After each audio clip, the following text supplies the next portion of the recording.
Leamos este texto en Filipenses 1:3 que nos dice: doy gracias a mi Dios siempre que me acuerdo de vosotros. Una vez un rico, un hombre con mucho dinero, anunció que iba a regalar una propiedad.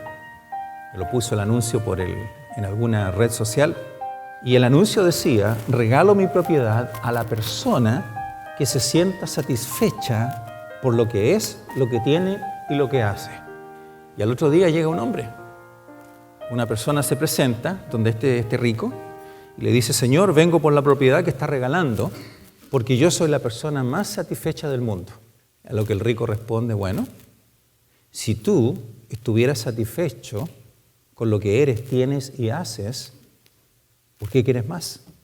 Pareciera que nunca estamos satisfechos.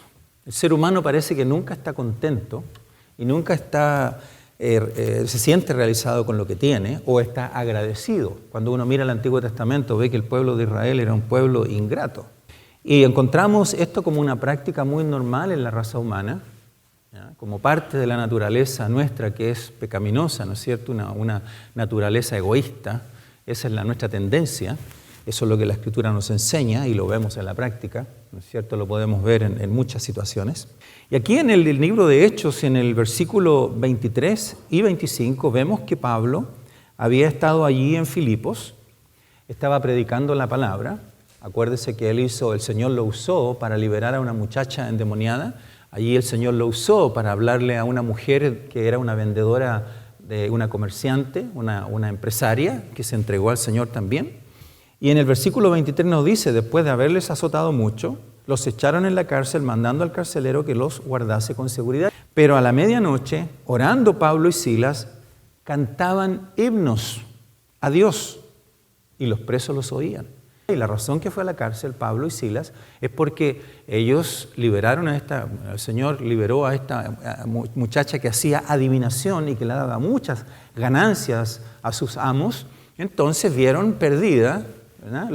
Perdieron los ingresos, digamos. Entonces ellos los acusan frente a las autoridades y los meten presos. ¿Cómo podían tener esta actitud de agradecimiento? Estaban con cepos, con cadenas. Dice, si uno va al texto y uno lee el pasaje completo, ahí en Hechos 16 uno va a ver que los pusieron en la parte más segura de la cárcel con un carcelero que los estaba guardando. Y usted sabe que en la época de los romanos un carcelero tenía que pagar con su vida si se les escapaba el preso, ¿no? Así que el hombre iba a estar muy atento a no dejar que escaparan. Una vez una joven dijo lo siguiente: y tuviera más dinero del que tengo ahora, podría hacer esto, podría ir allá, podría ir acá, podría... Y aquí surge la pregunta, es ¿por qué los millonarios se suicidan? No todos, pero ¿por qué algunos que son millonarios se suicidan? Y uno no entiende eso, uno dice, pero ¿cómo? Si este hombre tiene yates, tiene propiedades, tiene millones de dólares en el banco y terminó colgado, o terminó con un balazo, o terminó con, qué sé yo, suicidado de múltiples maneras. No se entiende eso. La sociedad de hoy está viviendo en una ingratitud permanente. Los pueblos constantemente se están quejando. Mire lo que está pasando en nuestra Latinoamérica. Imagínense yo siempre tengo en la memoria y la imagen este hámster, este animalito, ¿no? Que está ahí en su jaulita y está en una rueda y que está constantemente corriendo. Parece que en la vida el ser humano o nosotros estamos como el hámster corriendo y dando vuelta y dando vuelta y dando vuelta, y pareciera que la vida es cíclica, ¿no? Se va repitiendo la misma historia.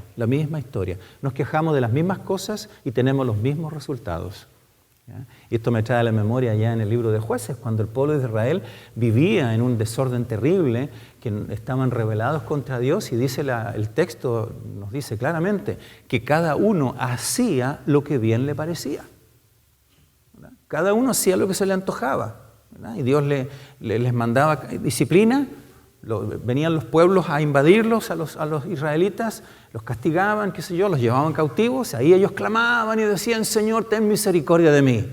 El Señor enviaba un juez, venían, los liberaban, tenían tiempo de paz. Pasaban 30, 40 años, tenían tranquilidad. ¿Y qué pasaba después de la paz y la tranquilidad? Otra vez el ciclo. Se rebelaban contra Dios y volvían de nuevo a sufrir, pagaban las consecuencias y otra vez pidiéndole a Dios por misericordia, pidiéndole a Dios porque los rescatara de la situación. Dios les enviaba un juez y así, ¿no? Cíclico. La ingratitud, ¿no? Que se va repitiendo. Ahora, aquí encontramos a Pablo y el primer aspecto que quiero tocar con ustedes es que Pablo estuvo encarcelado allí en Filipos. Esta fue la primera iglesia que se fundó allí en Europa, ¿ya? Que Pablo llegó a establecer. Y la pregunta aquí es, ¿por qué Pablo está agradecido? ¿Por qué tiene esta actitud? En el versículo 25 que ya leí, dice que oraba y cantaban himnos. ¿Cómo puede ser? Está con cepos, está con heridas. Y este hombre se pone a cantar. Está cantando una adoración, un himno al Señor. Un himno de alabanza. Señor, tú eres grande. Yo no sé lo que cantaban, ¿no? Pero eran himnos que adoraban el nombre de Dios y que exaltaban la grandeza de Dios. Y nuevamente, en cepos, en cadenas. Es irracional, es ilógico. Para la mente humana es ilógico. Pero nosotros somos cristianos, creemos en un Dios que tiene otros conceptos, tiene otra forma de ver las cosas, ¿no? Entonces, lo primero que Pablo cantaba porque y adoraba al Señor y estaba agradecido porque ellos vieron conversiones y personas que fueron transformadas. Allá en el versículo 14, en el mismo capítulo 16, nos dice: entonces una mujer llamada Lidia, que adoraba a Dios, estaba oyendo y el Señor abrió el corazón de ella para que estuviese atenta a la palabra. Pablo no era quien hacía la obra, no era quien cambiaba a las personas. La iglesia no es la que cambia a las personas, el pastor no cambia a nadie. Quien cambia y transforma el corazón de un ser humano que es totalmente ajeno a Dios y que a lo mejor no quiere saber nada de Dios o que tiene dudas de Dios, es agnóstico o a lo mejor se dice ser ateo, es Dios a través de su espíritu quien penetra hasta lo más profundo de su corazón.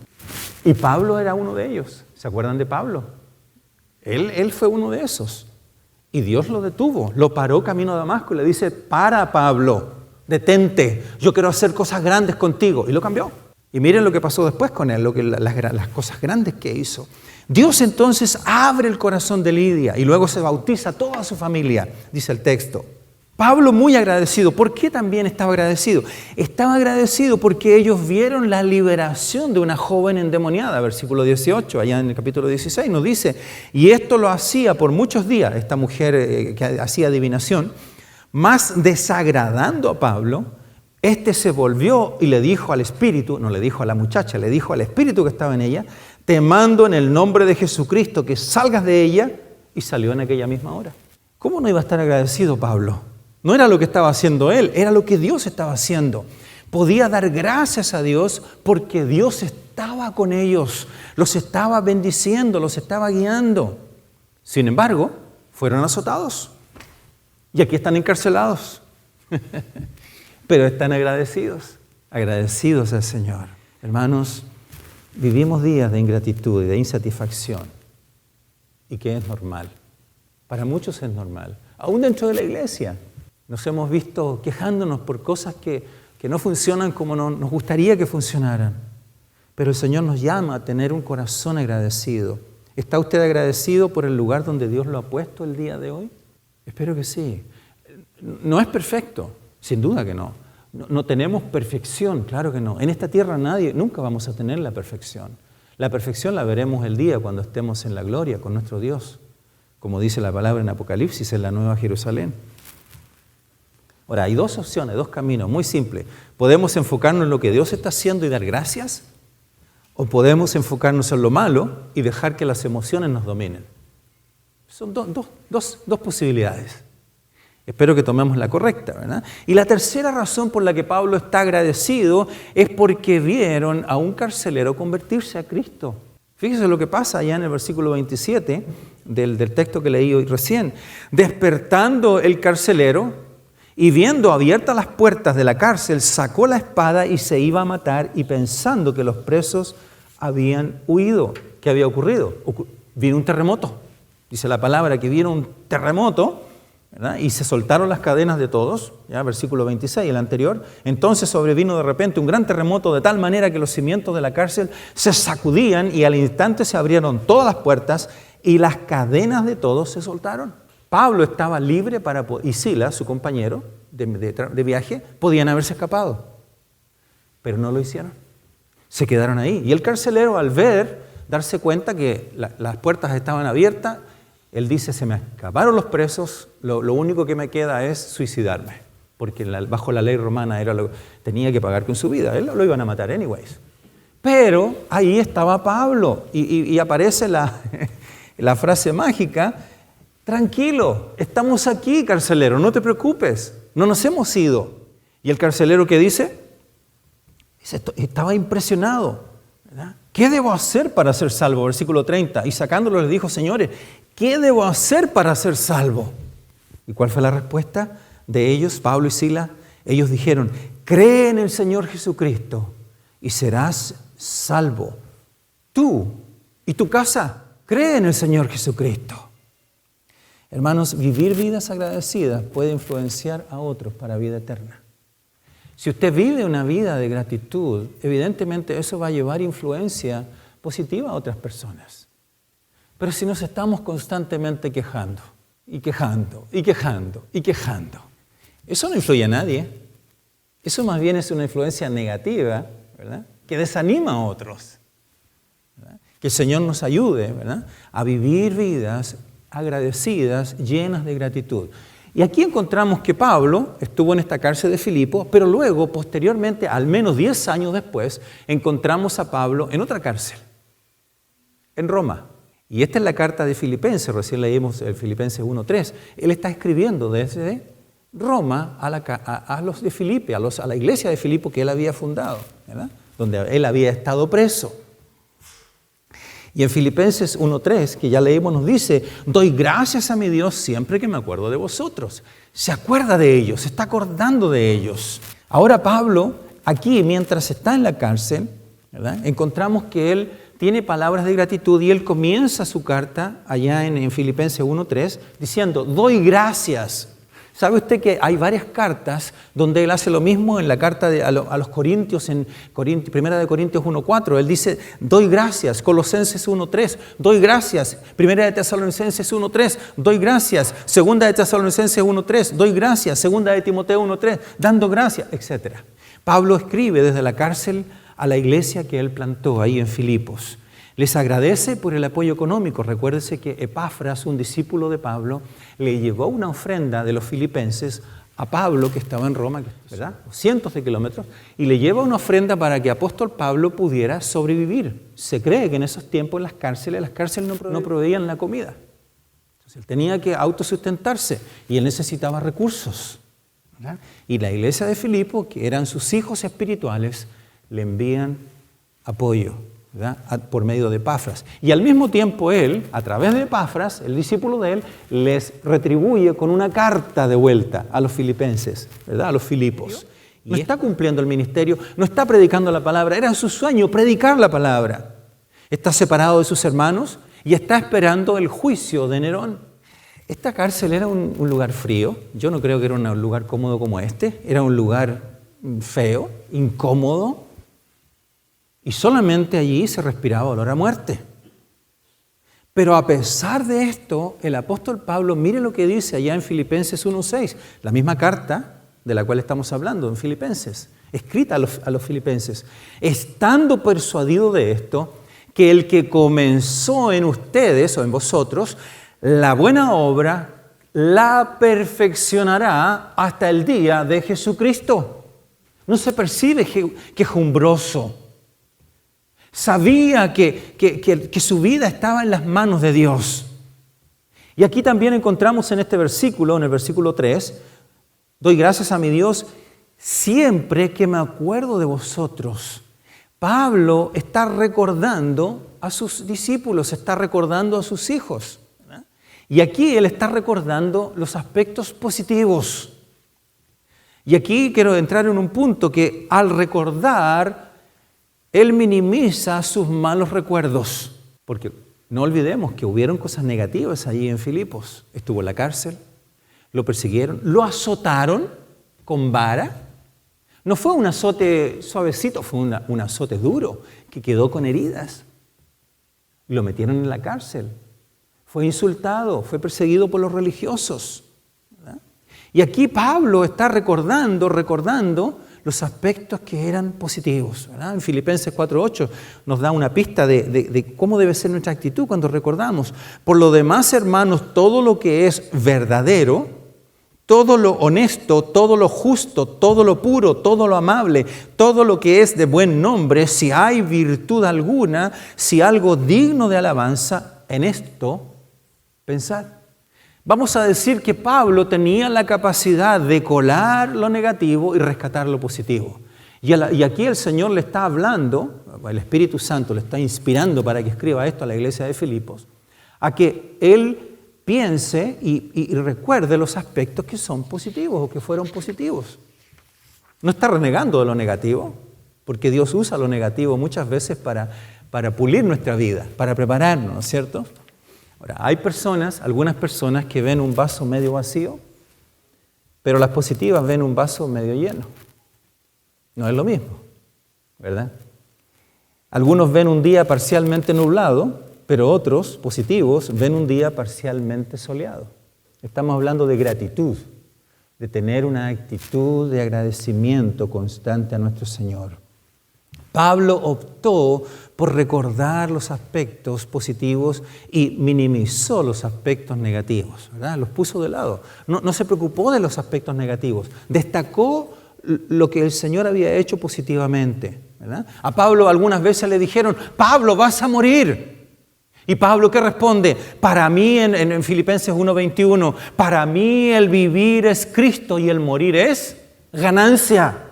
¿Experimentó Pablo algunas dificultades en Filipos? Sin duda que sí. Pero él está eligiendo recordar las cosas positivas, no las cosas malas. Está minimizando los malos recuerdos. Muchas veces, hermanos, el diablo, el enemigo, nos quiere llevar a nuestro pasado y como traer de vuelta esas cosas malas, esas cosas feas, aún pecados que cometimos, que el Señor por su gracia ya nos perdonó. El día que vinimos a Cristo, cuando usted viene a Jesucristo, le entrega su vida al Señor, el Señor viene y nos da una hoja limpia. Él quita todos nuestros pecados pasados y Él nos hace nuevas criaturas en Él por la obra que Él hizo en la cruz del Calvario.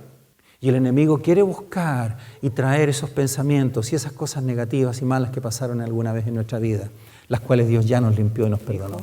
Doy gracias a Dios por cada recuerdo que tengo de ustedes. 10 años estuvo allá encarcelado, pero se está acordando de ellos, de sus hermanos, se está acordando de aquellos que eran hijos del Señor. Lo primero que Pablo hizo fue tomar una decisión de regocijarse. Que nos regocijamos porque Dios nos pide que lo hagamos. Versículo 25, cantaban himnos, ya lo leímos. Filipenses 4:4 también en el mismo libro, la carta que Pablo está escribiendo a los Filipos, a la iglesia de Filipos. Alégrense siempre en el Señor, insisto, alégrense, insisto, alégrense, alégrense.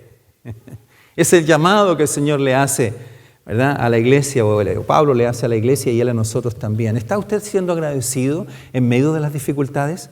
Yo no creo que usted esté viviendo una situación más difícil que la de Pablo en la cárcel con cepos y sangrando. Ninguno de nosotros. Pero Pablo cantó himnos. En Roma, Pablo está diciendo, yo me acuerdo de ustedes, aún recordando, yendo al pasado cuando las cosas no fueron positivas en algunos casos. Agradezcamos al Señor. Y cuando hablamos de la gratitud, es importante que nosotros pongamos las cosas en perspectiva. Miren lo que pasaba allá en el Antiguo Testamento.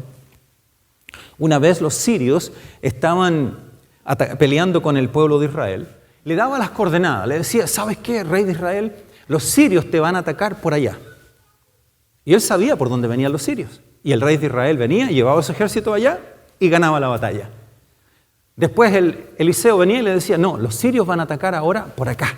El pueblo de Israel venía, ponía su ejército ahí y vencían a los sirios. Hasta que el rey sirio un día dice, oye, ¿hasta cuándo estos israelitas nos van a siempre descubrir la estrategia?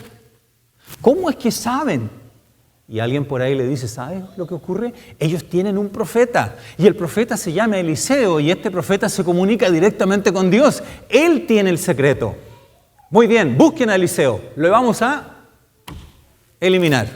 Lo encuentran a Eliseo y ¿qué hicieron? Mandó un ejército a rodear la ciudad donde estaba Eliseo y sale un día en la mañana temprano su ayudante, el siervo de Eliseo, se despertó temprano, ¿verdad? Como a las 10 de la mañana, se levanta y mira hacia afuera y en el valle ve que había un ejército rodeando la ciudad. Maestro, Señor, los sirios están aquí, ¿qué vamos a hacer? Eliseo mira y le dice, muchacho, tranquilo, tranquilo. Y dice la palabra que Eliseo oró y le dice a Dios, abre los ojos de este hombre. Y ocurrió, y este hombre pudo ver en el nivel espiritual, ¿y qué es lo que vio? Vio carros de fuego, hombres de a caballo, o sea, ángeles, en el nivel espiritual que estaban rodeando el lugar. Y le dice Eliseo, la frase famosa, ¿no es cierto? Son más los que están con nosotros que los que están con ellos. Es cuestión de perspectiva. Nosotros no vemos nada. ¿Quién nos dice la palabra? Que hay ángeles que acampan alrededor de los que le temen. El Señor está con nosotros. El Señor está con usted. Pero pastor, estamos con cepos. El Señor está contigo. Pero mire lo que está pasando, las cosas no me están yendo bien. Dios está contigo. Sé fiel al Señor. Permanece fiel. No dejes de creer en el Señor. Él no te va a abandonar y no te ha abandonado, ¿verdad? La perspectiva es importante. Siguiendo la idea de la cárcel, uno puede tener la perspectiva de tomar los barrotes de la ventanilla de la cárcel y mirar los barrotes y decir, pero qué terrible donde estoy en la cárcel. O mirar las murallas y ver los ladrillos todos feos, sin pintar, terriblemente horrible, feo.